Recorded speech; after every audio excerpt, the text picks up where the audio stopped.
Hello, my darlings. Welcome back. These days, we live in a world where virtue signaling often outpaces virtue.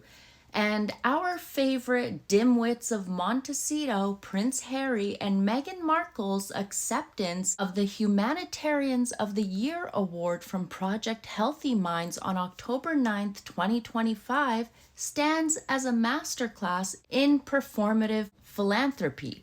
Two mentally unstable frauds being honored for their Archwell Foundation's work in mental health advocacy, specifically fostering safer online spaces for families and young people. The couple jetted into New York City amid fanfare, posing as global beacons of empathy.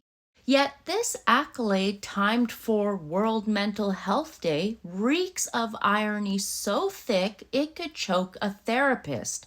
How do two figures who have weaponized public platforms to eviscerate their own family's mental well-being now claim the moral high ground? The hypocrisy isn't just glaring, it's a spotlight on the Sussex's brand of selective compassion, where personal vendettas trump the very principles they profess to uphold. At the heart of this farce is the couple's relentless public airing of royal grievances, a spectacle that has inflicted measurable emotional harm on those closest to them. Harry's 2023 memoir Spare, explicitly cited in the award's rationale as an achievement, is less a cathartic exercise in healing than a 400-page grenade lobbed at his father, King Charles, his brother, Prince William, and the entire Windsor institution. Revelations of physical altercations, childhood resentments, and accusations of institutional racism, echoing Meghan's 2021 Oprah interview, weren't private therapy sessions. They were commodified trauma, splashed across Netflix's 2022 docuseries Harry and Meghan for maximum viewership. Royal commentator Richard Fitzwilliams captured the absurdity perfectly when he said, "What their foundation has done in the field of mental health is, of course, to be welcomed. However, their treatment of their respective families make them unsuitable recipients of a humanitarian award." This isn't ancient history. Harry's recent union with Charles in September 2025 was a fleeting olive branch overshadowed by ongoing estrangement, with Meghan reportedly opting out of the reconciliation efforts. If the Sussexes truly prioritized mental well-being globally, as the award touts, why not extend that grace to the kin they have publicly slammed? Their advocacy feels less like altruism and more like a shield. We're healing the world, except where it hurts us.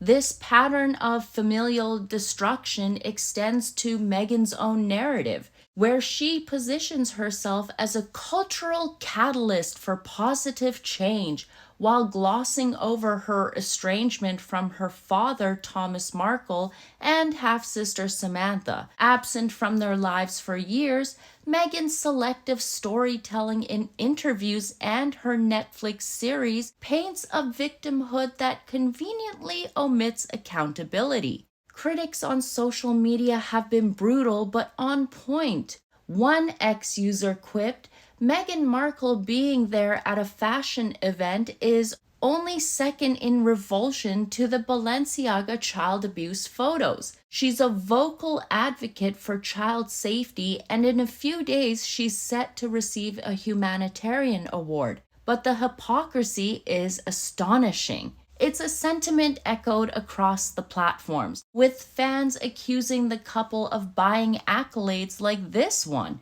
allegations fueled by Archwell's opaque finances, and the award's ties to high-profile galas that double as networking schmoozes.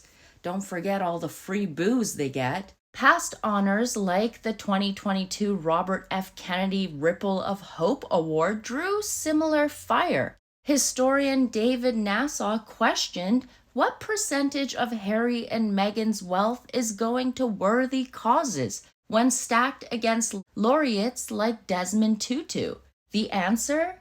Archewell's 2023 tax filings show modest grants amid multi-million-dollar media deals, suggesting humanitarianism as a glossy side hustle to their Montecito lifestyle. Then there's the environmental elephant in the private jet hangar, the couple's eco-warrior shtick, lecturing on climate action and sustainable living, clashes spectacularly with their carbon footprint. Multiple transatlantic flights for quote-unquote essential trips, including this award jaunt, undermine their calls for collective restraint. As one individual stated, Meghan's jet set tally in a single year eclipsed the entire royal families, all while Archewell preaches planetary stewardship. It's the same dissonance that has plagued their 2019 Google camp appearance, preaching sustainability from a super yacht.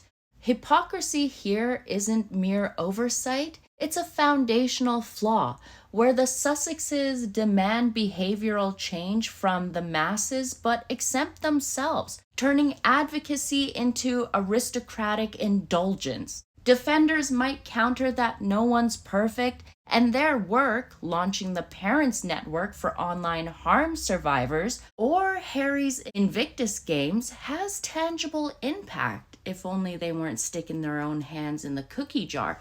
Fair enough, mental health stigma needs smashing, and Archewell has funneled resources into it. But true humanitarianism demands consistency, not compartmentalization.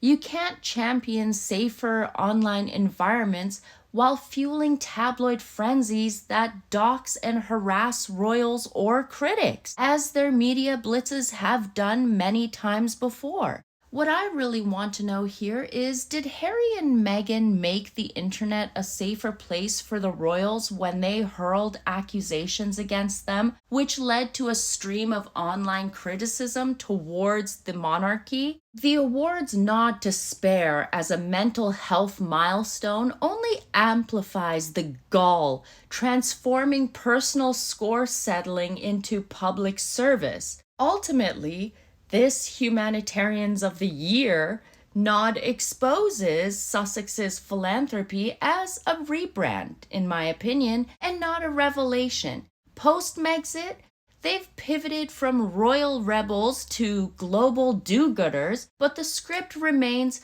monetize the misery, curate victimhood, and collect trophies.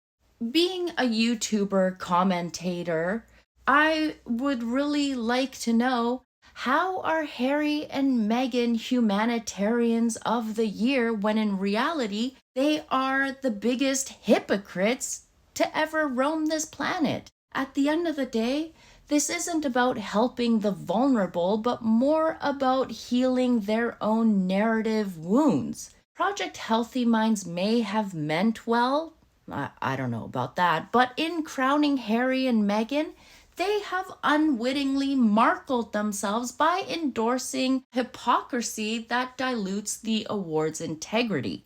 If humanitarianism is about empathy without exception, the Sussexes fail the audition spectacularly. Perhaps next time the real heroes, those who heal without the Netflix special, get the gala spotlight they deserve. Meghan always says that you should let other people have a voice and let them be heard. Why not let others be heard for the work that they have actually done? I don't know, just an opinion. Just my thoughts after watching these two dimwits show up at this stupid gala to receive another paid-for award. But you guys, let me know what you think in the comments below, and I'll catch you in the next one. Stay gorgeous, my lovelies. Bye.